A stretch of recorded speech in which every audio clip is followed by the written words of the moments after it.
welcome to the podcast of course they make me crazy. It's about crazy family stories. We all have one, right? More importantly, it's for those of you living with someone who suffers with a mental illness. You can start to feel lost in their world. And I get it. I grew up with a bipolar mom addicted to pain pills. Hoping the stories shared here will help you through difficult days. It's not all serious. We laugh and joke too. If you have little ones around, hop in your headphones. Adults only, please. Hey there, thank you so much for joining me on Of Course They Make Me Crazy. I'm April Norris, the host. So guess who's joining me again? Oh, Dr. Lobel is back, Dr. Daniel Lobel. He's back to talk about borderline personality disorder. And so, hey there, Dr. Lobel, how are you? Doing great. Happy Memorial Day. Happy Memorial Day weekend. Okay, so I invited you back really to talk more about this, but to help me close out the 1 year anniversary of this podcast. I've been doing this for 1 year. So ironically, the 1 year anniversary is going to be June 12th. Why that's ironic is it will also be the 5th year anniversary of my mother's death. And this is why I started this podcast, my mama. So here we are. Thank you for joining me again to close this out. And also the reason I brought you on is because our borderline personality disorder episode that we did nearly a year ago was the highest downloaded episode of the podcast consistently through the whole, every month.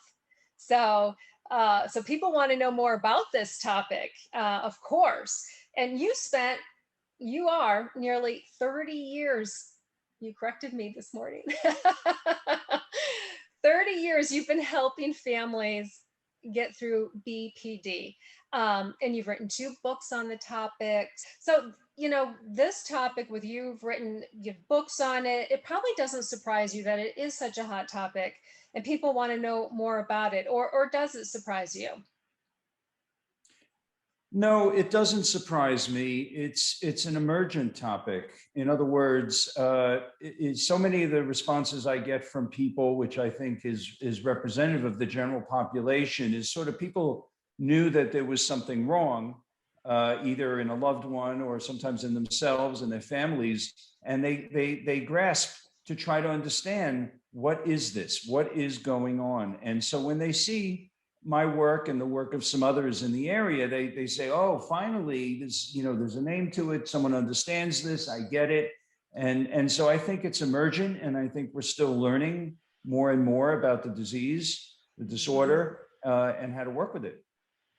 So let's talk. So, another reason I wanted to have you on is because I got somewhat of a little bit of a negative email, and I addressed this during my last episode just a tad. But a few weeks ago, there was a woman that emailed me referring back to our original borderline personality disorder episode.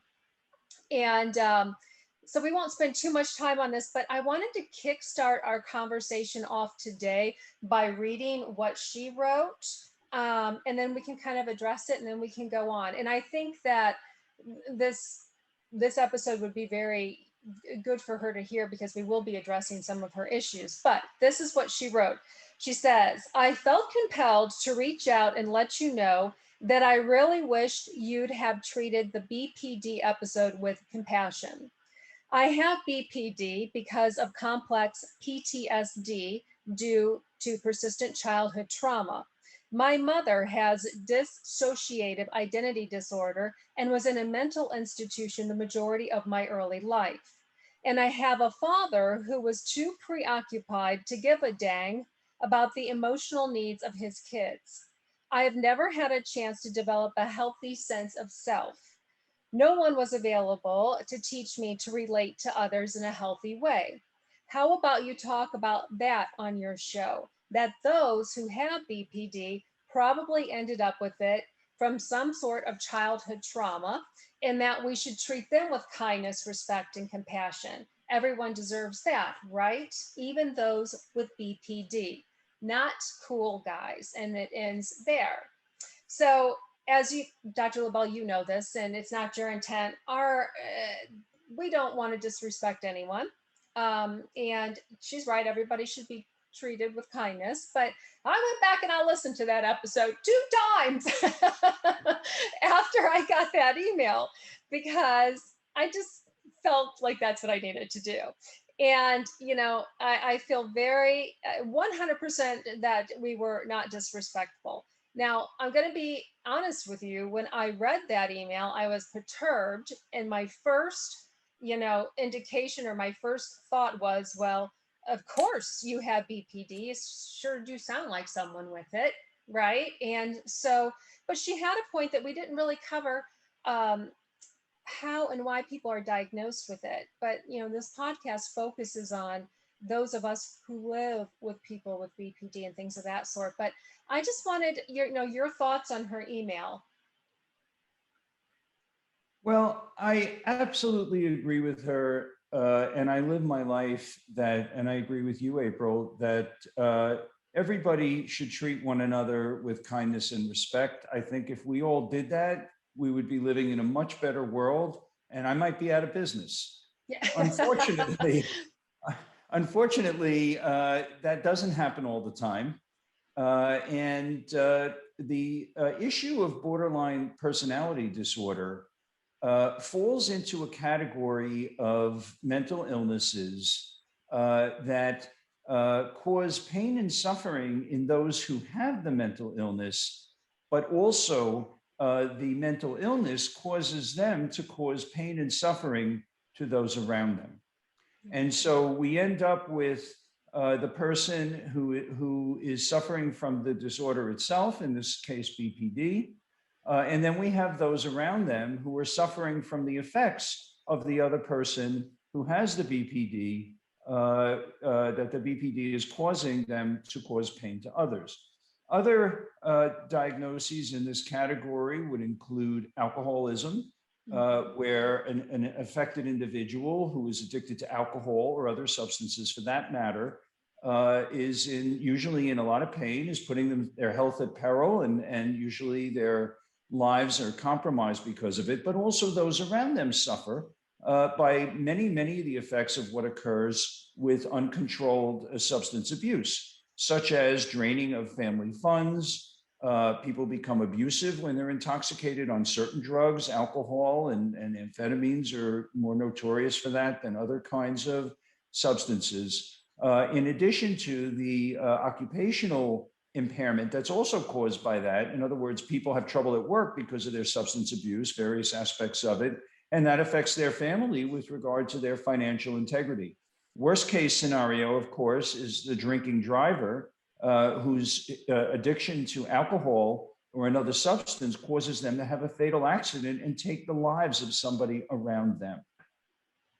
And so in terms of honor and respect, and even really celebrating a person who is suffering from BPD or any of these other disorders, but we're focusing on BPD. What we honor is not the having of the disorder, nor do we honor victimization. That's very sad, and we might have some compassion, especially since in the writer's situation there was PTSD or CPTSD, complex PTSD involved, and we have compassion for the pain. But the honor, the respect, and the celebration is when the person fights this terrible disease as much as anybody can. The people who suffer, unfortunately, were chosen to be in the position of being champions of their family and of the disease in their fighting of the disease, and not accepting the symptoms that cause others pain and also cause them dysfunction. In the fighting of this disorder, the writer can join with myself and all of the providers and her own family members to take a strong position against the enemy, which is the disease, not the person who has it. Absolutely. Yeah. Yeah. Not to be victim of it. Not to be a victim, and not to identify. People sometimes identify with things And language sometimes, and actually in my therapies, we talk about this quite a bit. Language makes a difference. In other words, is there a difference between a BPD person, a BPD mother, versus a person or a mother who has BPD? Yes, there's a huge difference. There's a huge difference. Illnesses are not part of your identity. Are you an alcoholic or are you a person who suffers from alcoholism? We view it as a person who suffers from alcoholism. We fight the alcoholism and we band together and we honor those who champion against it the most, not only for themselves, but for their families and also for our community. Yeah, absolutely. Someone probably said, you have BPD. And when some people, when that gets popped into their brain, they roll with it. I've been labeled and I'm going to label myself, which is unfortunate, but it happens. Well, let's get more into this topic. So a few weeks ago, you addressed, is it NAMI? It's the National Alliance on Mental Illness. Did I say that correctly? You were very close. It's the National Alliance of the Mentally Ill. Okay. NAMI, and I addressed the Putnam NAMI, which is the one of the counties here north of New York City in New York. But NAMI is a national organization, and for those who might benefit, which would include both those who are affected by mental illness themselves and also the families of them, can find tremendous resources by looking up their local NAMI pretty much in almost every county in the United States. They're a fabulous organization. Yes, I've browsed and have gone through their websites and have read their information, and just randomly through the years, if I find an article, it tends to, or something, it tends to be on their website. So, well, good. You did a presentation though using audio recordings of, it was just audio recordings of someone reading blog responses sent to you by daughters of people who have BPD. So you have a blog, and it was a response to your blog, and then you had somebody record the writings, their emails to you. So they're really heartbreaking, Dr. Lobel, but they're also fascinating. And I want to set this up. So I'm going to use those same recordings that you sent me. So for those of you listening, you're going to have some random voice come on, and we're going to have you listen to the recordings. But I first want to set the first one up that you sent me, Dr. Lobel. So it's, correct me if I'm wrong, but it's a 50-year-old woman who wrote to you explaining that both of her parents had borderline personality disorder. And I think I remember hearing that it was so bad that she attempted suicide at 9 years old. Is that correct? She did report that in the email that she wrote to me. Yes. Yeah. Okay. So we're going to go ahead and listen to this clip, and then we're going to come back. Both of my parents had BPD. I am in my 50s and grew up in a time when not much was known about common behavioral disorders. BPD was thought untreatable back then, so it would have been a lost cause even if my parents had been diagnosed. They both lost parents at extremely young ages, and sadly, this shared experience is likely what brought them together. My childhood was one long, non-stop abusive episode. They were jealous and suspicious towards each other, needy and frequently dysregulated. Violence was a daily occurrence, as was incest. I was told by my own therapist that I do not have BPD, but I do suffer chronic depression, PTSD, and attempted suicide for the first time at 9 years old. I knew things were hopeless for me when my mother berated me one day for not being grateful that I had her, since she didn't have a mom herself. She was jealous of what I had and never stopped hating me because of it.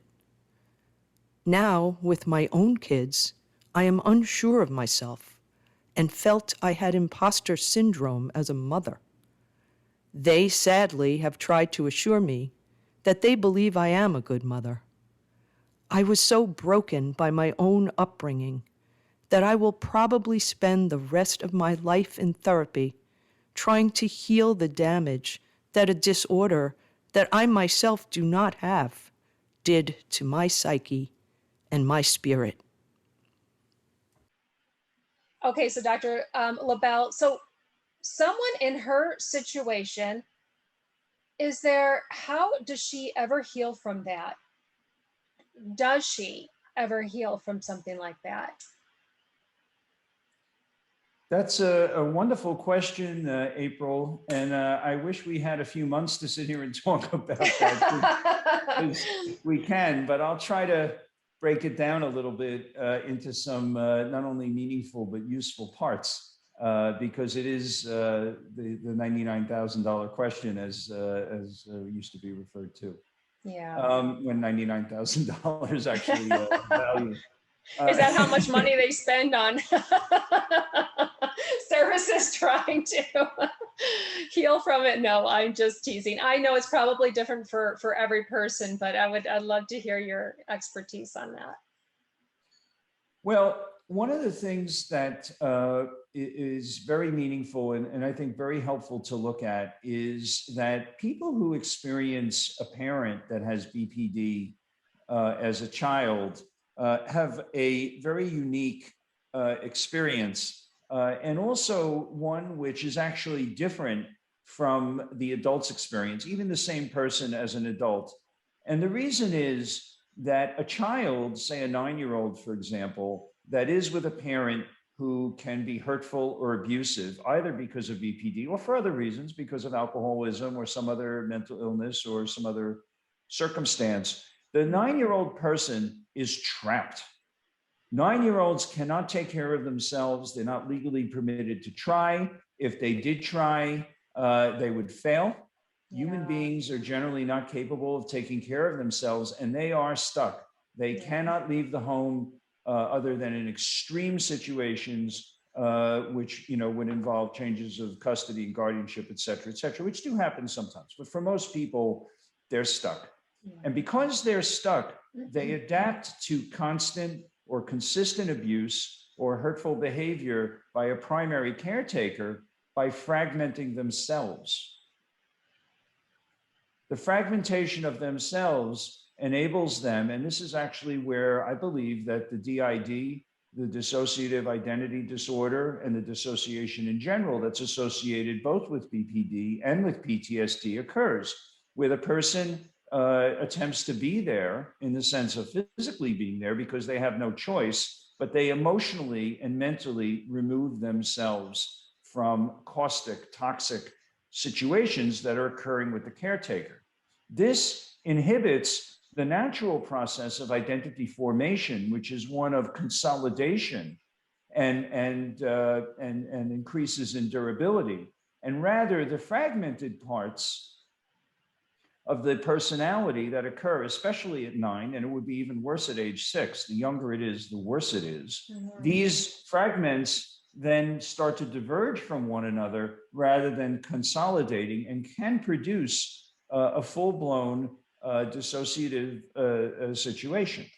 So in terms of healing from this, people need to, as adults, first start at the position of realizing no longer trapped.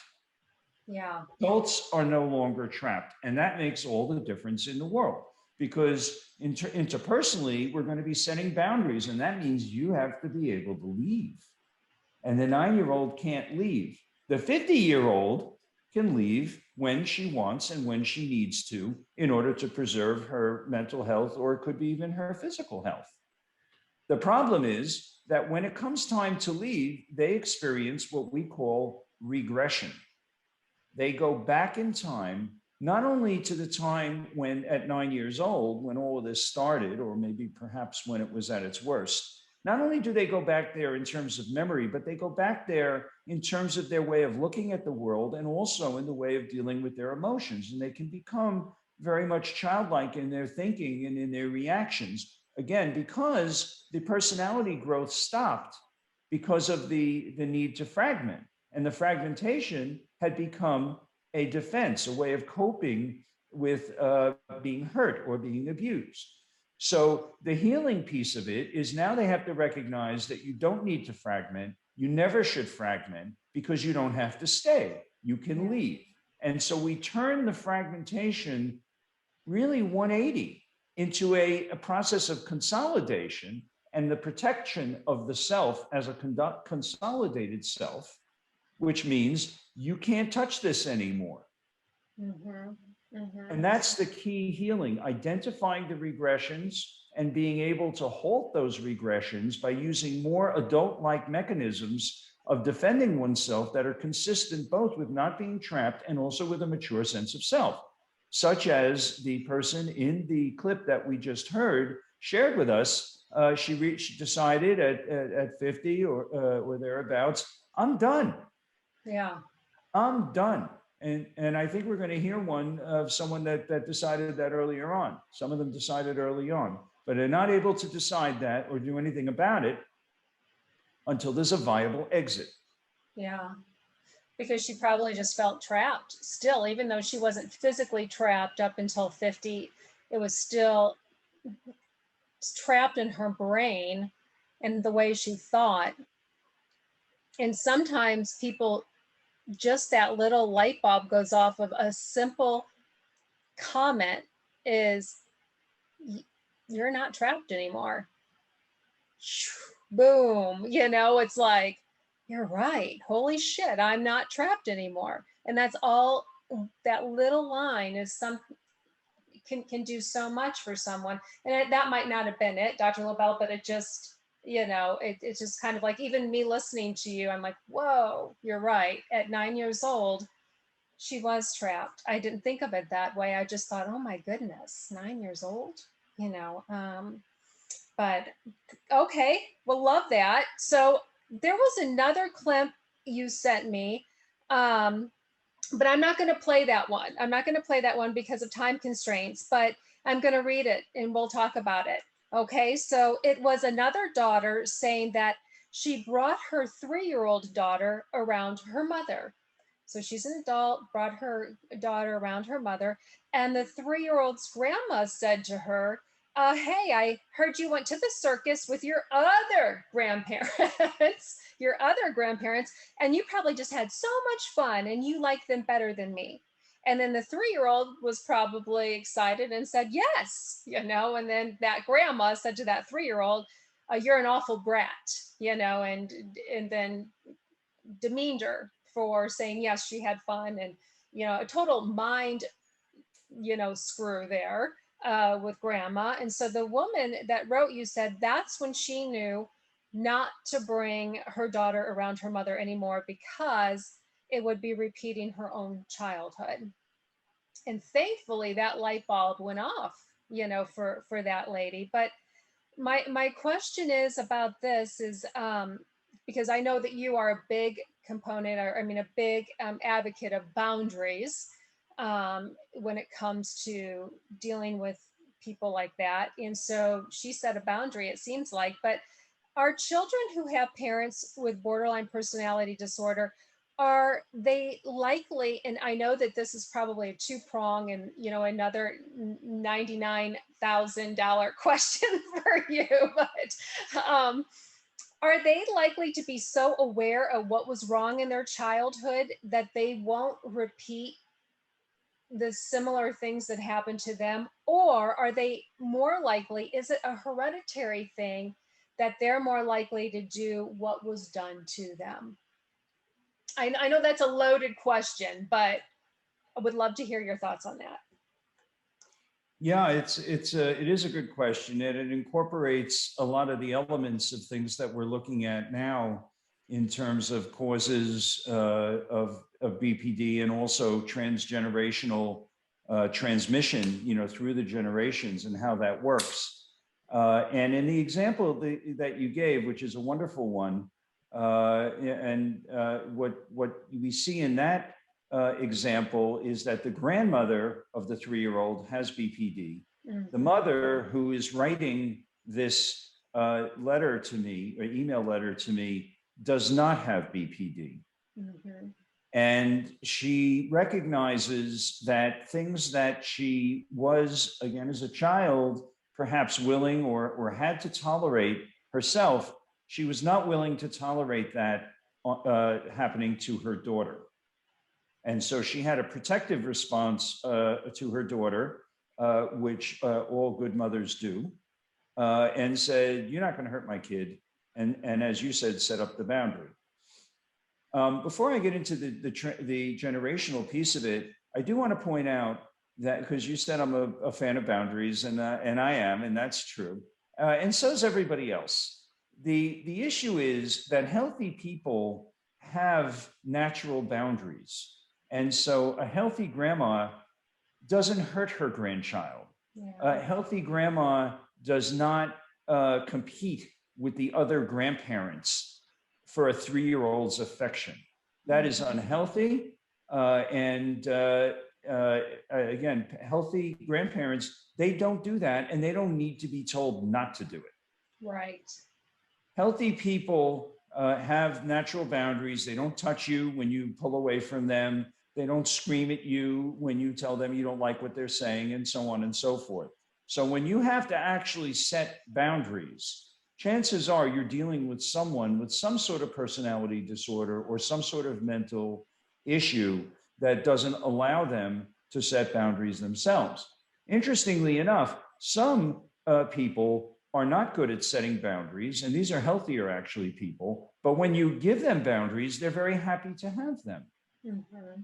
So an example of that might be some form of autism, or just people who have not been experienced in life, and you tell the person. This is one of my favorite examples, actually. I had a buddy in grad school who was from Tehran, and we were going to visit the Middle East, but then a war broke out, and we couldn't do that anymore. But as we were preparing to do that, a friend of mine said to me, "Hey, when you're in Tehran, you don't show the bottom of your shoe to other men. If you do that, they'll get very angry with you." And I said, "I don't understand that." And they said, "Well, he said, "I know." He said, "It's something from that culture, that it's insulting. You show the bottom of your shoe, and it conveys that you're dirt or you're worthless or something to that effect, and it's offensive." Hearing that from my friend, his name was Mosen. Hearing that from Mosen, I was very grateful. Yeah. Thank you, Mosen. Thank you. Right. I'm not going to fight against that. Oh, I want to show everyone my shoe. No, I'm not. Thanks, Mosen. I appreciate the heads up. Exactly. And so healthy people accept boundaries. They don't push against them, reject them, or test them. Yeah. So with regard to the transgenerational transmission or the intergenerational transmission of BPD, the issue is whether the child of a person with BPD or any other personality disorder, for that matter, identifies with that parent or not.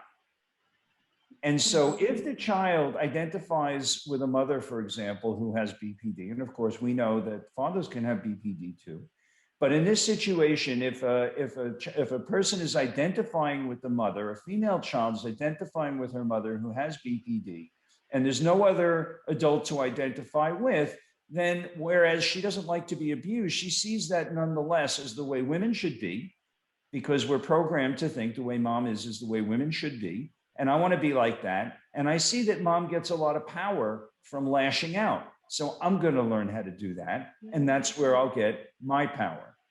Whereas other children whose parent has BPD, say a mother in this example, they don't identify with the mother. And they say, that is exactly what I don't want to be.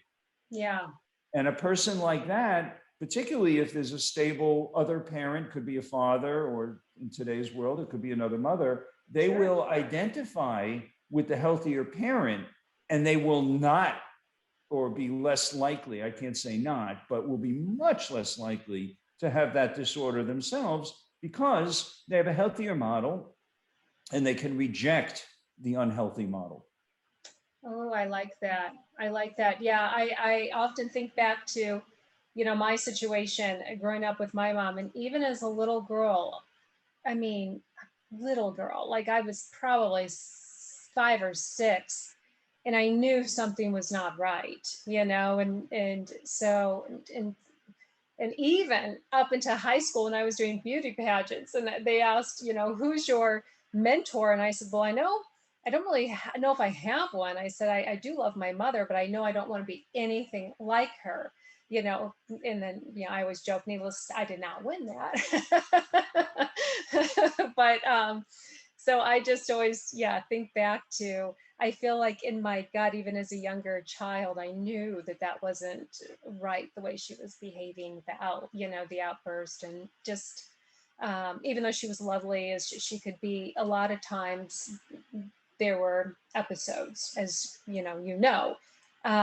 so yeah, great way to answer that. I love that. Okay, so let's move on to the third one. I wanted to have everybody listen to this clip too. And also, Dr. Lobel, the reason I asked that question is because the next audio we're about to hear is a woman who left home at 19 years old. And I don't believe that she went back there, but her mom beat her like her grandma beat her mom. And that's kind of why I asked that original question to begin with. But she said her mom always voiced how much she sacrificed, to have her daughter, and that she should just be, happy that I'm your mother and I gave birth to you, and that I brought you into this world, as that old saying goes, I brought you in and I can take you out, kind of thing.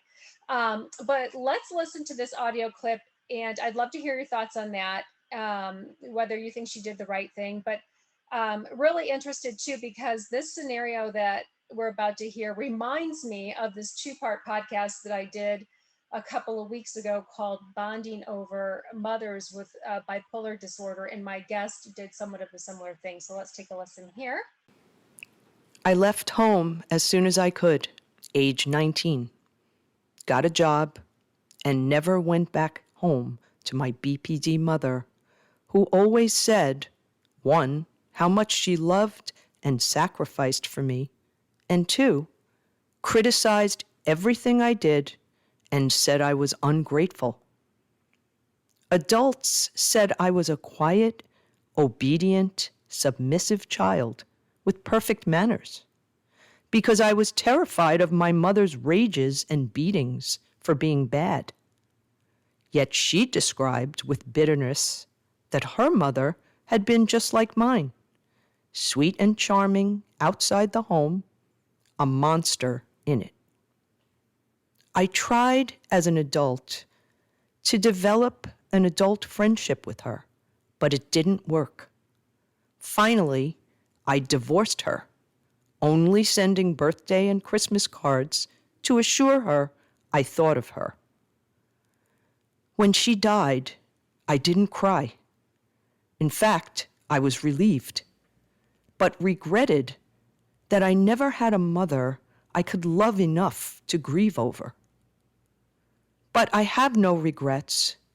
She was emotionally handicapped, and I have forgiven God for letting me be born to her. I do owe my toughness and flinty refusal to be manipulated by anyone to having survived her. From the time I was a child, I resolved I would never have children. At 73, I didn't, and have no regrets. I never wanted to be the parent my mother was, and knew that just wanting to be different didn't mean you had the capacity to actually do it.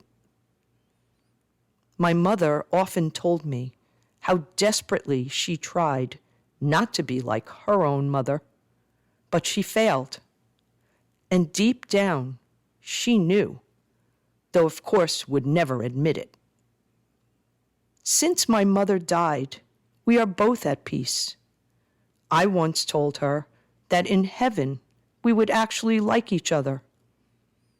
Except for being a controlling mother who actually hated men, including my dear stepfather, who was normal, and who after 30 years told me he had to divorce her just to save his own sanity, which I perfectly understood. She was, in her own way, a good woman. Okay, so then Dr. Lobel, give us your expertise on this situation. Well, I think that this person is, in some ways, it makes me very sad actually to hear her story. And in the beginning part of the story, we hear from her what we've discussed earlier, you and I today, in this podcast, April, about how they are trapped until they reach a certain point, and they just can't wait to get out. And those who get out, they stay out for the most part. And that's exactly what this person did. And that's exactly what she's talking about. I've never met this person. She wrote that articulate and sad email to me. But the part that makes me very sad is her choice not to become a mom herself. And there could be a lot of reasons why she chose to do that. But in this particular communication, she's indicating that the reason she's choosing not to become a mom is because, I guess, because she's afraid to be like her mom, or something of that sort. To me, that signals a part that, despite the fact that she's in her 70s, this is a part that was not healed. Yeah. This is clearly, in my mind, a wound that continues to, a gaping wound that continues to exist and to bleed. And, with her, the window's sort of closed. I don't know, there's no point to working on having her at this point, honestly, work on being a mom. She might have some other opportunities in her life and to be around children or to be nurturant, and I would encourage her to do that. But she hasn't she freed herself enough from the model of the mother to not want to be like it, but she didn't have access to another model to hold on to. And I had wondered, actually, as you were talking about yourself, April, if you had another person, an aunt perhaps, or a grandparent, or it could even be a teacher or coach or the friend of a mother, another model for you that allowed you to escape the situation of having a mother with BPD, and also have a full personality of your own that's different. Yeah, it's interesting. I think this lady also hit my heart too, because honestly, Dr. Lobel, and I don't remember if we discussed this in prior episodes, but my mom is also a good reason why I've never wanted to have kids. I'm watching this show. It's on HBO. It's called Mare Easttown, I think, or something of that sort, but it's based in Pennsylvania. And it's a detective. She's a mom, and she has a son. He becomes, drug addicted, and he ends up killing himself. And he has his own child before, he dies. And the mom of that child is also, a drug addict. And, in this scene, it's the main character. Oh my gosh, she's a famous actress. I can't think of who it is, but it's a great show. And she says, will this cycle ever end? Please, God, don't let my grandson get this illness too. And that is to my fear, is that I want this stuff to die and be done with it in my family. And was a big fear of mine, of having a child that could have this illness, because I don't. But what if my child did? And then I'd be having to deal with this all over again, and selfishly, but at the same time, and also too, honestly, if I were to have ever gotten pregnant, I would of course have had the baby and loved it and nurtured it. But that was always something in the back of my mind that has always, made like a pit in my stomach. What if? Now I'm probably past the years, and if I want to, I can adopt, and I've often thought about that. But yeah, it's sad, huh? It's very sad, and it's also very interesting, by the way, that and I realize this wasn't part of your question, but I'll throw it in there anyway, because I think the listeners would be interested.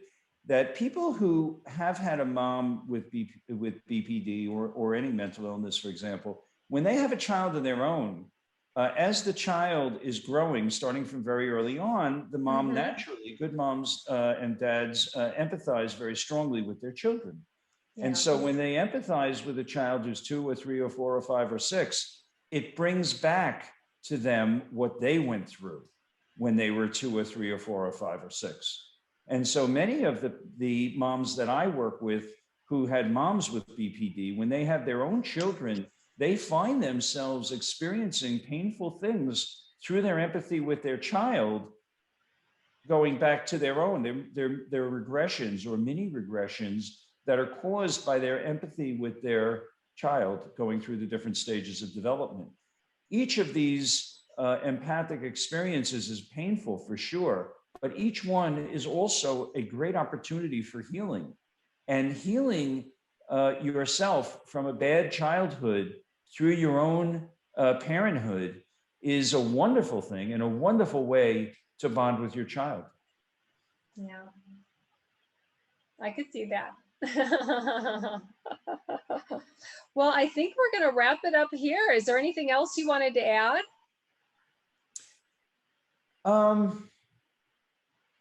I just want to add that this is a terrible disease. All mental illness affects not only individuals, but everybody around them. And borderline personality disorder is a hallmark example of a disorder that affects not just the person who we refer to as the identified patient, but the entire family.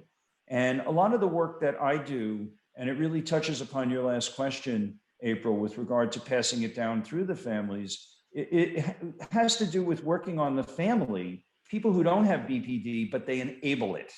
Yes.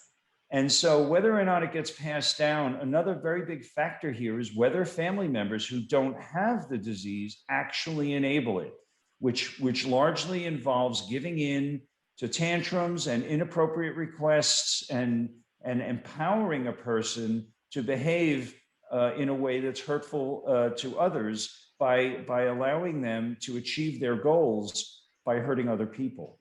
That should never happen in families, ever. I think it should never happen anywhere, but it certainly should never happen in families. So if anybody sees people being hurt in their family by another family member, if you don't say anything and if you don't do anything, you are enabling the disease and you are responsible.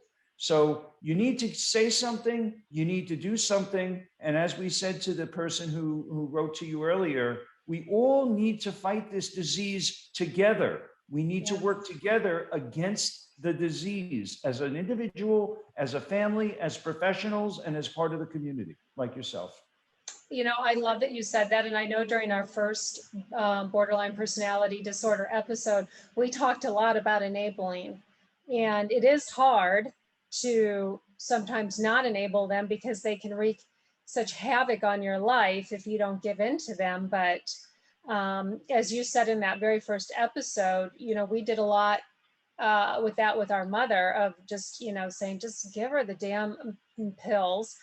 So she shuts the hell up. And you said, and that made your mom's sickness worse. And it did, because it enabled her to take more medication, and it didn't do any of us any good. So, for those of you listening to this episode, listen to Dr. Lobel and try and fight and, fight it and grin and bear it, and don't enable them. I come from it, and I know it's easier in the short term to enable, but in the long run, it'll be better. Absolutely. Thank you, Dr. Lobel, again for joining me. I certainly appreciate it. Thank you, April. And I guess it's our anniversary too, right? Yeah, I guess so. Cheers to us. Lobel has a third book coming out in January, available on Amazon, called Stop Walking on Eggshells for Parents: How to Help Your Child with Borderline Personality Disorder Without Losing Yourself. If you're interested, go ahead and check that out. And I sure hope you got something out of this episode. If you did, would so appreciate a review. Reading those means the absolute world to me.